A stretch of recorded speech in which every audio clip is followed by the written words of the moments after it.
የአቦል ዜና ቤተሰቦች ዛሬም ለእናንተ ይሆናሉ ያልናቸው መረጃዎች ይዘናል። በቅድሚያም ርዕሶቹን እናስደምጣቸዋለን። በኢትዮጵያ ሙሉ በሙሉ የተቆረጠ ብልትን በተሳካ ሁኔታ መቀጠል ተቻለ። የ3 ዓመት ሕፃን በቢላዋ ቆራርጣ የገደለች ግለሰብ በሞት እንድትቀጣ ተወሰነ። የዋዜማ ሬዲዮ ፍቃድ ተነጠቀ። ኢትዮጵያውያን የኢትዮጵያን ጥቅም ለማስከበር ግዴታ እንዳለባቸው ተገለጸ። ለማኙ ግለሰብ በስሙ የተመዘገቡ 3 ቤቶች፣ ተሽከርካሪዎችና ንብረቶች ተገኙ። እንዲሁም በአሜሪካና በካናዳ መካከል ስለተፈጠረው አለመግባባት እንነግራችኋለን። አብራችሁን ቆዩ።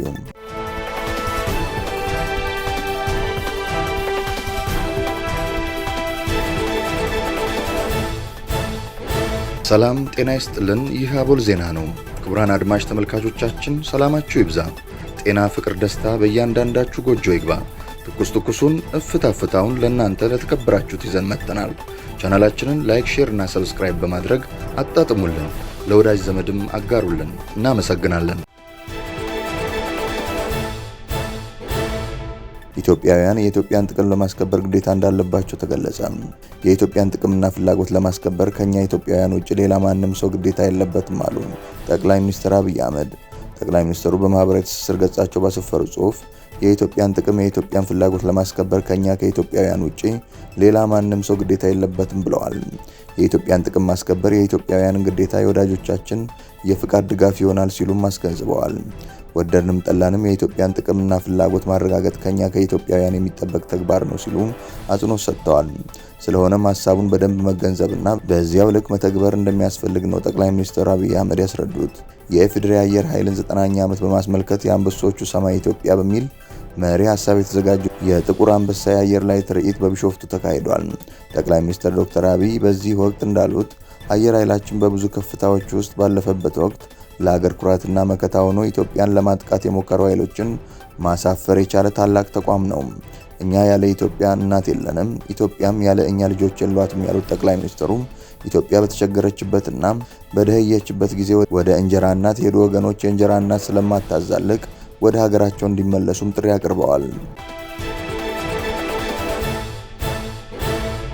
የዋዜማ ሬዲዮ ፍቃድ ተነጠቀ። የኢትዮጵያ መገናኛ ብዙሃን ባለስልጣን ዋዜማ ሬዲዮ የሀገሪቱን ሕገ መንግስትና የመገናኛ ብዙሃን አዋጅ እንዲሁም መመሪያዎችና የሙያ ስነ ምግባር አክብሮ ለመስራት ፈቃደኛ ባለመሆኑ የስራ ፍቃዱንና እውቅናውን ዛሬ እንዲመለስ አድርጌያለሁ ሲል አስታውቋል። ባለስልጣኑ የሚዲያው ዘገባዎች የሀገሪቱን ብሔራዊ ጥቅም የሚጻረሩ፣ ሚዛናዊነት የሚጎድሏቸው፣ የፌዴራልና የክልል መንግስታት አስተያየትና ምላሽ ያልተካተተባቸው ሁከት ቀስቃሽና የአንድ ወገን ዘገባዎች እንደሆኑ በትክክልና ከዜጎች በደረሱኝ አስተያየቶችና ጥቆማዎች አረጋግጫለሁ ብሏል። ለሚዲያው ተደጋጋሚ የእርምት ግብረ መልስ ሰጥ ቆይቻለሁ ያለው ባለስልጣኑ ሆኖም ሚዲያው የተሰጠውን አስተያየትና የማስተካከያ እርምጃ ባለመቀበሉ ፍቃዱን እንዲመልስ ማድረጉን ገልጧል። ባለስልጣኑ ለዋዜማ ሬዲዮ ከ2 ወር በፊት የመጨረሻ ማስጠንቀቂያ ሰጥቶ እንደነበርም ጠቅሷል። የዋዜማ ሬዲዮ አስተዳደር በበኩሉ እርምጃው በማንኛውም መመዘኛ ትክክል አይደለም፣ አሳዝኖናል ብሏል። ዋዜማ ባለስልጣኑ ባዘዘን መሰረት ፍቃዱን ብንመልስም እርምጃው በማንኛውም መመዘኛ ትክክል ነው ብለን አናምንም፣ አሳዝኖናልም ብሏል። የሀገርን ጥቅም ጎድቷል፣ ስነ ምግባር ጥሷል ተብሎ ለቀረበበት ክስ ለኢትዮጵያ ሚዲያ ተደራሲዎችና ታዛቢዎች የህሊና ፍርድ እንተዋለን በማለት ምላሽ ሰጥቷል። ጉዳዩን መርምሮ አስፈላጊ ከሆነ ተጨማሪ ማብራሪያ እንደሚሰጥና ሌሎች ህጋዊ አማራጮችንም እንደሚከተል የዋዜማ አስተዳደር ጠቁሟል። በኢትዮጵያ ሙሉ በሙሉ የተቆረጠ ብልትን በተሳካ ሁኔታ መቀጠል ተቻለ። አንድ ወጣት በደረሰበት አደጋ የብልት መቆረጥ አጋጥሞት አደጋው በደረሰ በ9ኛው ሰዓት አካባቢ ወደ አለርት ኮምፕሬሄንሲቭ ስፔሻላይዝድ ሕክምና ተቋም ቀርቧል። ይህም ከሰውነቱ የተለየውን አካል መልሶ ለማዳን እጅግ ጠባብ የሆነ የጊዜ ዕድል ነበር። ሆኖም ግን በዕለቱ ተረኛ በነበሩት ሐኪሞች ቀዶ ሕክምናው በአስቸኳይ እንዲከናወን ውሳኔ ተሰጠም። ቀዶ ሕክምናው 6 አድካሚ ሰዓታት የፈጀ ሲሆን በአጠቃላይ የደም ዝውውር ተቋርጦ የቆየበት ጊዜ 13 ሰዓት ደርሶ ነበር። የህክምና ቡድኑ የሞቱ ህዋሳትን የማጽዳት፣ የሽንት ቧንቧን፣ ቆዳንና ሌሎች ደጋፊ መዋቅሮችን መልሶ የመገንባት ስራዎችን በጥንቃቄ አከናውነዋል። 10 እጥፍ የሚጎላ ዘመናዊ የቀዶ ጥገና መነጽር በመጠቀም በሚሊሜትር የሚለካ እጅግ ጥንቃቄ የሚሻ ስራ አከናውነዋል። የቀዶ ጥገናው ሂደት ሙሉ በሙሉ ተሳክቶ ታካሚው በጥሩ የማገገም ሁኔታ ላይ ይገኛል። ይህን ታሪካዊ ቀዶ ጥገና በፕላስቲክ ሪኮንስትራክቲቭ እና ማይክሮሰርጀሪ ቀዶ ጥገና ስፔሻሊስት በሆኑት በዶክተር አብዱረዛቅ አሊ መሐመድ የተመራ ሲሆን በርካታ ባለሙያዎች ተሳትፈዋል። ይህ ስኬት በአለርት ሆስፒታል ቀደም ብለው የተመዘገቡ ስኬቶችን ተከትሎ የመጣ ነው። ከነዚህ መካከል ለ18 ሰዓታት የፈጀ የራስ ቅል ላይ ያለ የቆዳ እጢን በማንሳትና ከታካሚው የታፋ አካል በመውሰድ በረቀቀ ቀዶ ጥገና ከአንገት የደም ስር ጋር በማገናኘት የተከናወነው የንቅለ ተከላ ስራ ተጠቃሽ ነው። በአለርት ሆስፒታል እንዲህ ያሉ የረቀቁ ቀዶ ጥገናዎች መጀመራቸው ቀደም ሲል እግራቸው እንዲቆረጥ የሚያስገድዱ የመኪና አደጋዎችና ሌሎች ሁኔታዎች ለደረሰባቸው ታካሚዎች እንዲሁም ቀዶ ጥገና ለማድረግ እጅግ በጣም አስቸጋሪ ለነበሩ ደረጃቸው ከፍ ያለ ካንሰር ላለባቸው በተለይም የጭንቅላትና የአንገት ካንሰር ታካሚዎች አዲስ ተስፋን ሰጥቷል። እንዲህ ያሉ ስብስብ የኮንስትራክቲቭ ቀዶ ጥገናዎች አሁን ላይ ሙሉ በሙሉ በኢትዮጵያውያን የቀዶ ጥገና ሐኪሞች እየተከናወኑ በመሆናቸው ታካሚዎች ወደ ውጭ ሀገር ሄደው የሚታከሙበትን ከፍተኛ ወጪ ይቀንሳል ተብሏል። የ3 ዓመት ሕፃን በቢላዋ ቆራርጣ የገደለች ግለሰብ በሞት እንድትቀጣ ተወሰነ። ከሳሽ የጌዲዮ ዞን አቃቢ ሕግ በተከሳሽ ሰንበቴ ታደሰ ላይ ከባድ የሰው ግድያ ወንጀል ክስ ያቀረበባት ሲሆን ያቀረበባት የክስ ይዘትም ተከሳሿ ግንቦት 27 ቀን 2017 ዓ.ም ከቀኑ 11 ሰዓት በሚሆንበት ጊዜ በኮቸሬ ወረዳ ሸፎ ቀበሌ ልዩ ቦታ የጀርሳ ህዋስ ተብሎ በሚጠራ አካባቢ ሰውን ለመግደል በነበራት ሐሳብ መነሻ ሟች ሚጣርዳቸው የተባለችውን የ3 ዓመት ሕፃን በቆጮ መቁረጫ ቢላዋም ወርሜ አንገቷን፣ የቀኝ እጇን፣ 3 ጣቶቿን ቆርጣ የደም ቱቦዎች በመቆረጣቸው ደም በመፍሰሱ ህይወቷ እንዲያልፍ አድርጋለች። ስለሆነም ተከሳሿ ራሷን መከላከል የማትችለውን ጨቅላ ሕፃን በተለየ ጭካኔና ነውረኛነት አንገቷን ቆርጣ የገደለቻት በመሆኑ በ1997 ዓ.ም የወጣውን የወንጀል ህግ አንቀጽ 539 ህዝባር 1 ንዑስ 10 የተመለከተውን በመተላለፍ በፈጸመችው ከባድ የሰው ግድያ ወንጀል ተከሳለች የሚል ነው። ተከሳሽም የህግ እውቀት የሌላትና የተከሰሰችበት ወንጀል ከፍተኛ ቅጣት ሊያስከትል የሚችል መሆኑን በመገንዘብ ተከሳሽ በፍርድ ቤቱ ተከላካይ ጠበቃ አማካኝነት እንድትታገዝ አድርጓል። ተከሳሿም ስለ ድርጊቱ ወንጀሉን አልፈጸምኩም፣ ጥፋተኛ አይደለሁም ስትል ክዳ በመከራከሯ ችሎቱ አቃቢ ህግ ምስክሮች ቀርበው እንዲያስረዱ በማዘዙ ሐምሌ 21 ቀን 2017 ዓ.ም በዋለው ችሎት የቀረቡት 3 የአቃቢ ህግ ምስክሮች ተሰምተዋል። የቀረቡት ምስክሮችም ከሳሽ በክሱ ላይ የተዘረዘረውን ድርጊት ተከሳሽ ስለመፈጸሟ በበቂ ሁኔታ በማስረዳታቸው ተከሳሽ መከላከያ ምስክሮቿ እንድታቀርብ የታዘዘ ቢሆንም ተከሳሽ መከላከያ ማስረጃ ማቅረብ እንደማትችልና እንደሌላት በጽሁፍ አሳውቃለች።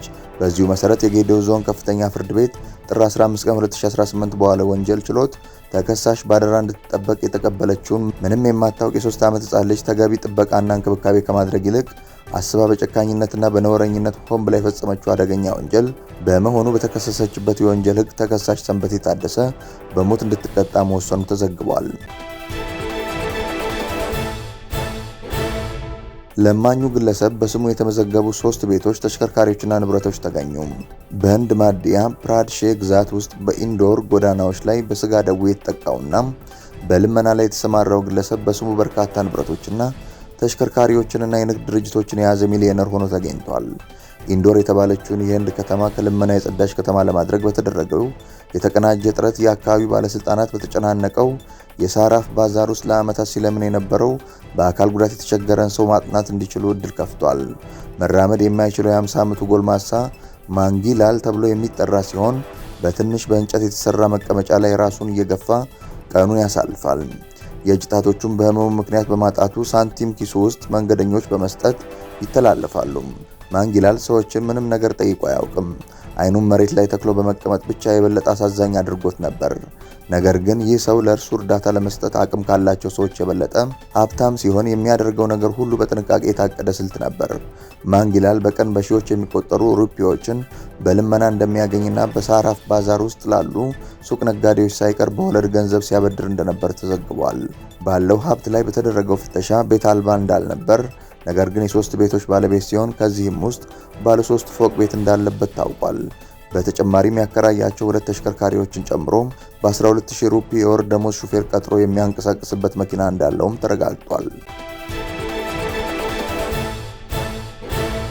ትራምፕ ለካናዳ ያቀረቡትን የሰላም ቦርድ ግብዣ አነሱም። የዩናይትድ ስቴትስ ፕሬዝዳንት ዶናልድ ትራምፕ በሰሜን አሜሪካ ጎረቤት ሀገራት መካከል በተፈጠረ አለመግባባት ካናዳ አዲስ የተቋቋመውን የሰላም ቦርድ እንድትቀላቀል የቀረበውን ግብዣ አንስተዋል። የሰላም ቦርድ የካናዳን መቀላቀልን በሚመለከት ለእናንተ የላክነው ግብዣ የተሰረዘ መሆኑ ይታወቅ ሲሉ ትራምፕ ለጠቅላይ ሚኒስትር ማርክ ካርኒ በላኩት ጽሑፍ ላይ ተመላክቷል። ካናዳ በቦርዱ ውስጥ ለመሆን ክፍያ ባትከፍልም እንደምትቀላቀል አመልክታ ነበር።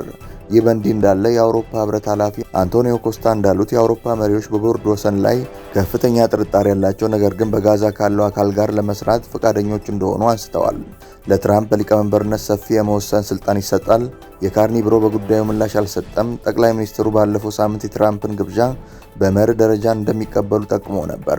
የኦታዋ መንግስት በቅርብ ቀናት ውስጥ ትራምፕ ለቦርዱ የገንዘብ ድጋፍ ለማድረግ ቋሚ አባላት እንዲከፍሉ ይጠየቃሉ ያሉትን የ1 ቢሊዮን ዶላር የአባልነት ክፍያ እንደማይከፍል አመላክቷል። የትራምፕ የሰላም ቦርድ በመጀመሪያ ዓላማው በእስራኤልና በሐማስ መካከል በጋዛ ለ2 ዓመታት የዘለቀው ጦርነት እንዲያበቃና መልሶ ግንባታን ለመቆጣጠር እንዲረዳ ታስቦ ነበር። ክቡራን አድማጭ ተመልካቾቻችን ስለተከታተላችሁ እናመሰግናለን። የደወል ምልክቷን በመጫን አቦላችንን በትኩሱና በእፍታው ሁልጊዜ እንዲደርሳችሁ አድርጉም። ለወዳጆቻችሁም በፍቅርና በቅንነት አጋሩ። ጡም ቡናችንን አቦል ግብዣችንን ይዘን ወደ በኋላ እንመለሳለን። በቸር ያቆየን።